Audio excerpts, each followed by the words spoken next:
എന്തിനു വേണ്ടി എന്നുള്ള ഒരു ചോദ്യമായിരുന്നു കുവൈത്തിലെ മലയാളികളായിട്ടുള്ള നഴ്സുമാരായിട്ടുള്ള ദമ്പതികളുടെ മരണം എന്ന് പറയുന്നത്. കൊലപാതകവും അതിനുശേഷം നടത്തിയ ആത്മഹത്യയാണ് എന്ന് തെളിയുന്ന സാഹചര്യം ഉണ്ടായിട്ടുണ്ട്. ഈ ഘട്ടത്തിൽ ഇപ്പോഴിതാ പുറത്തു വരുന്നത് അനവധി ആരോപണങ്ങളാണ്. ഒരു ഭാര്യയും ഭർത്താവും മരിക്കുമ്പോൾ അതിന്റെ കാരണം എന്താണ് എന്ന് സാധാരണക്കാരായ ജനങ്ങൾ ഊഹിച്ചെടുക്കുന്നത് അത് അവിഹിത ബന്ധം കയ്യോടെ തൂക്കിയതിന്റെ പ്രതികാരമായിരിക്കാം എന്നുള്ളതാണ്. അങ്ങനെ ഇവിടെയും ദമ്പതിമാരുടെ മരണത്തിന് കാരണം അവിഹിത ബന്ധമാകാം എന്നുള്ള സംശയത്തിലേക്ക് എത്തി നിൽക്കുകയാണ് പൊതുജനങ്ങൾ അല്ല ചിലരെങ്കിലും ആ ഒരു നിരീക്ഷണത്തിലേക്ക് എത്തി നിൽക്കുകയാണ്. ഇതിനെ സാധൂകരിക്കുന്ന വോയിസ് ക്ലിപ്പുകൾ അടക്കം പുറത്തു വരുന്ന സാഹചര്യം ഉണ്ടാകുന്നുണ്ട്. എന്തായാലും നിലവിലെ സാഹചര്യത്തിൽ ഇന്നോ നാളെയോ ഇവർ രണ്ടുപേരുടെ മൃതശരീരം കണ്ണൂരിൽ എത്താനുള്ള സാധ്യതയുണ്ടെന്നാണ് വ്യക്തമാകുന്നത്. നഴ്സുമാരായ മലയാളി ദമ്പതികളെ ഫ്ളാറ്റിൽ കുത്തേറ്റ് മരിച്ച നിലയിൽ കണ്ടെത്തിയ സംഭവത്തിൽ വിശദമായ അന്വേഷണം തുടരുകയാണ്. കുവൈത്ത് ആരോഗ്യ മന്ത്രാലയത്തിന് കീഴിൽ ജാബിൽ ആശുപത്രിയിലെ നഴ്സായ കണ്ണൂർ ശ്രീകണ്ഠപുരം നടുവിൽ സൂരജ് എന്ന 40 വയസ്സുകാരൻ, ഡിഫൻസ് ആശുപത്രിയിൽ നഴ്സായ ഭാര്യ, എറണാകുളം കോലാഞ്ചേരി മണ്ണൂർ കടക്കയം ബിൻസി എന്ന 35 വയസ്സുകാരി എന്നിവരാണ് മരിച്ചത്. ഇവരുടെ പോസ്റ്റ്മോർട്ടം പൂർത്തിയായിട്ടുണ്ട്. പ്രാഥമിക റിപ്പോർട്ട് ഉടൻ തന്നെ പുറത്തുവരും. ഇതിനുശേഷം മൃതദേഹം നാട്ടിലേക്ക് കൊണ്ടുവരും എന്നാണ് വ്യക്തമാകുന്നത്. വാരാന്ത്യം അവധിക്ക് ശേഷം അന്വേഷണ റിപ്പോർട്ട് ഇന്ന് ലഭിക്കുന്നതോടുകൂടി നടപടിക്രമങ്ങൾ പൂർത്തിയാകുമെന്നാണ് പ്രതീക്ഷിക്കുന്നത്. ഇന്നോ നാളെയോ ഈ മൃതശരീരം നാട്ടിലേക്ക് എത്തുമെന്ന് തന്നെയാണ് പറയുന്നത്. അതിനിടെ ഇവരുടെ മക്കളെ ഇനിയും അച്ഛന്റെയും അമ്മയുടെയും മരണം അറിയിച്ചിട്ടില്ല. ബിൻസിയുടെ അച്ഛൻ കിടപ്പ് രോഗിയാണ്. അദ്ദേഹത്തോടും ദുരന്തത്തെ കുറിച്ച് ഇനിയും പറഞ്ഞിട്ടില്ല. ആ കുട്ടികളും ബിൻസിയുടെ അച്ഛനും ഈ ദുരന്തം എങ്ങനെ ഉൾക്കൊള്ളുമെന്ന ആശങ്ക ബന്ധുക്കൾക്കും നാട്ടുകാർക്കും ഉണ്ട്. വഴക്കിനെ തുടർന്ന് ബിൻസിയെ കുത്തിക്കൊലപ്പെടുത്തിയ ശേഷം സൂരജ് ജീവനൊടുക്കിയതായതാണ് വിവരം. ബിൻസിയുടെ ചില സുഹൃത്തുക്കളുടെ ഫോണിലേക്ക് അവരുടെ മരണം സൂചിപ്പിക്കുന്ന ചില സന്ദേശങ്ങൾ സൂരജ് അയച്ചതായും റിപ്പോർട്ടിൽ പറയുന്നു. ഇതാണ് ബിൻസിയെ കൊലപ്പെടുത്തി സൂരജ് ജീവനൊടുക്കിയതാവാം എന്ന നിഗമനത്തിന് പിന്നിലുള്ള കാരണം. എന്നാൽ ദമ്പതികൾ പരസ്പരം കുത്തിക്കൊലപ്പെടുത്തി എന്നായിരുന്നു ആദ്യം പ്രചരിച്ചത്. അതിനിടെ ബിൻസിയും സൂരജും നല്ല സ്നേഹത്തിലാണ് കഴിഞ്ഞിരുന്നത് എന്ന് ബിൻസിയുടെ സഹോദരനടക്കമുള്ളവർ പറയുകയാണ്. കുടുംബ പ്രശ്നങ്ങളുടെ സൂചനകളും തന്നെ അവർക്കിടയിൽ ഉണ്ടായിരുന്നില്ല. സൂരജിന് മുൻകോപം ഉണ്ട്. പക്ഷെ ഒരു തരത്തിലും ബിൻസിയെ സൂരജ് സംശയിച്ചിരുന്നില്ല. ഓസ്ട്രേലിയയിലേക്ക് കുടിയേറാനായിരുന്നു ബിൻസിയുടെ താല്പര്യം. എന്നാൽ സൂരജിന് അതിനോട് താല്പര്യം ഇല്ലായിരുന്നു എന്നുള്ള വാർത്ത വരുന്നുണ്ട്. എന്തായാലും ഇതുമായി ബന്ധപ്പെട്ട ഇവർക്കിടയിലെ സംശയങ്ങളാണ് അല്ലെങ്കിൽ ഇവർക്കിടയിലെ ഇത്തരത്തിലുള്ള അവിഹിത ബന്ധങ്ങളാണ് ഈ കൊലപാതകത്തിന് കാരണമെന്ന് സൂചിപ്പിക്കുന്ന തരത്തിലുള്ള ഒരു ഓഡിയോ ക്ലിപ്പ് പുറത്തു വരുന്നുണ്ട്. എന്തായാലും ആ ഓഡിയോ ഒന്ന് കേൾക്കാം. നമസ്കാരം, മലയാളി വാർത്തയിലേക്ക് സ്വാഗതം. കുവൈത്തിലെ മലയാളി ദമ്പതികളുടെ മരണവുമായി ബന്ധപ്പെട്ട അനവധി വാർത്തകൾ പുറത്തു വരുമ്പോൾ ചില വാർത്തകൾ അതിൽ ദമ്പതിമാരിൽ ഭാര്യയെ കുറ്റപ്പെടുത്തിക്കൊണ്ട് ഭാര്യയെ മോശക്കാരിയാക്കിക്കൊണ്ട് ചില പ്രതികരണങ്ങൾ പുറത്തു വരുന്നുണ്ട്. എത്രത്തോളം വാസ്തവമുണ്ട് ഇക്കാര്യത്തിൽ എന്നതിന് മറ്റൊരു സുഹൃത്തു കൂടി പ്രതികരണവുമായി രംഗത്ത് വരുന്നുണ്ട്.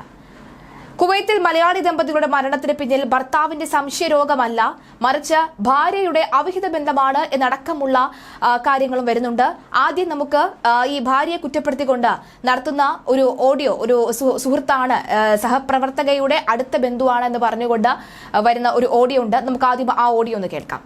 നിങ്ങൾ ചെയ്യുന്ന ചില വീഡിയോസിലെ നേഴ്സസ് കപ്പിൾസിന്റെ മരണവുമായി ബന്ധപ്പെട്ട് അതിൽ കുറെ ഫേക്ക് ന്യൂസുകളായിട്ടാണ് വരുന്നത് കേട്ടോ, ഒരുപാട് ചാനൽസിൽ.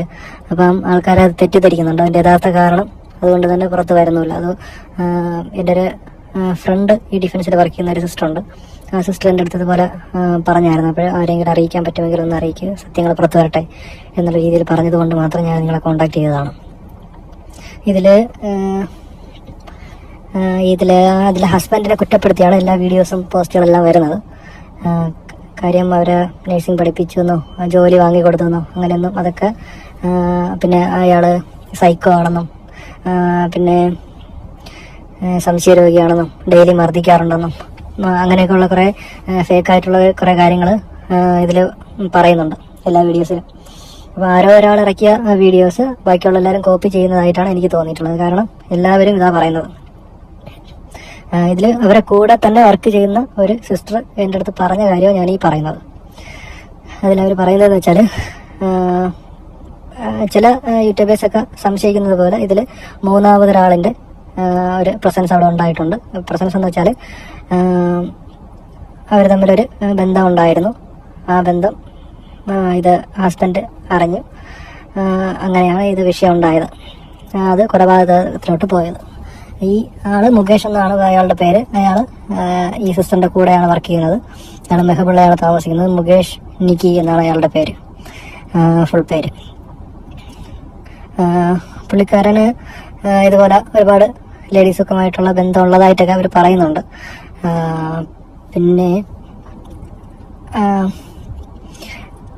ഇയാളുടെ പേരും പറഞ്ഞ് പലതവണയും ഇവരെ വീട്ടില് വിഷയമുള്ളതായിട്ടുള്ളതും പല പ്രാവശ്യം വാൺ ചെയ്തിട്ടും ഇയാൾ വീണ്ടും വീണ്ടും അവരുടെ അടുത്ത് ഈ റിലേഷൻ വെച്ച് വരുന്നതായിരുന്നു.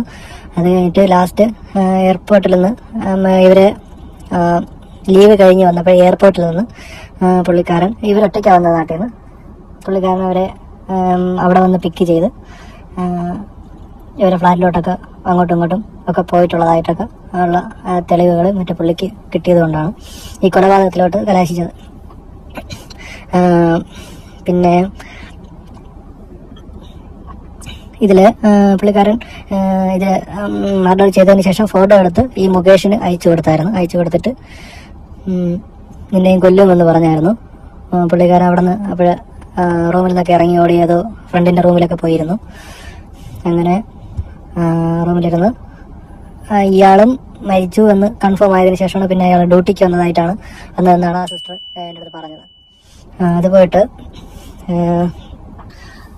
അത് പോയിട്ട് പല പ്രാവശ്യവും ഈ റിലേഷൻ അറിഞ്ഞിട്ട് ഈ സൂരജ് ഈ സിസ്റ്ററിനെ വിലക്കിയിട്ടുണ്ടായിരുന്നത്. അന്നൊക്കെ ഈ സംഭവങ്ങളൊക്കെ ഈ മൊബൈൽ കോൾ വരുന്നത്, വീഡിയോ കോൾ വരുന്നത്, മെസ്സേജുകളെല്ലാം കണ്ടിട്ട് ഇവരെ മർദ്ദിക്കുകയുണ്ടായി. അതിനുശേഷവും ഇയാൾ ആ പരിപാടി നിർത്താതെ വീണ്ടും ഇവരുടെ പുറകെ നടന്ന് അവരെ വീണ്ടും അതിലോട്ട് വലിച്ചയച്ച് ഒരു വലിയൊരു ദുരന്തത്തിലോട്ട് അവരെ കൊണ്ടെത്തിച്ചത് ഈ പുള്ളിയാണ് എന്നാണ് അവിടെ എല്ലാവരും പറയുന്നത്. അപ്പോൾ ദയവേത് ഇതിന്റെ സത്യാവസ്ഥകൾ മനസ്സിലാക്കിയിട്ട് സംസാരിക്കാൻ ശ്രമിക്കുക. മരിച്ചുപോയ ഒരാളാണെങ്കിലും അയാൾ ചെയ്തത് തെറ്റാണെങ്കിലും അയാളുടെ ഭാഗം മാത്രം, അയാൾക്കും കുടുംബം ഉണ്ടാവും. അയാളെ എല്ലാവരും ചേർന്ന് ഭ്രാന്തനാക്കി, സൈക്കാട്രിക് പേഷ്യൻ്റാക്കി, സംശയരോഗിയാക്കി, കൊലപാതകയാക്കി, എല്ലാമാക്കി. ഇനിയെങ്കിലും മരിച്ചു കഴിഞ്ഞല്ലോ, സത്യങ്ങളെങ്കിൽ ഇനിയെങ്കിലും അയാൾ ജീവിച്ചിരുന്നപ്പോൾ ഈ മുകേഷ് ആ പ്രശ്നത്തിന് അതിനെ പല പ്രാവശ്യം സോൾവ് ചെയ്തിട്ട് ഇയാൾ നിർത്തിയിരുന്നെങ്കിൽ ആ പുള്ളിക്കാരിയും അവരിപ്പോഴും ജീവിച്ചിരിക്കുമായിരുന്നു.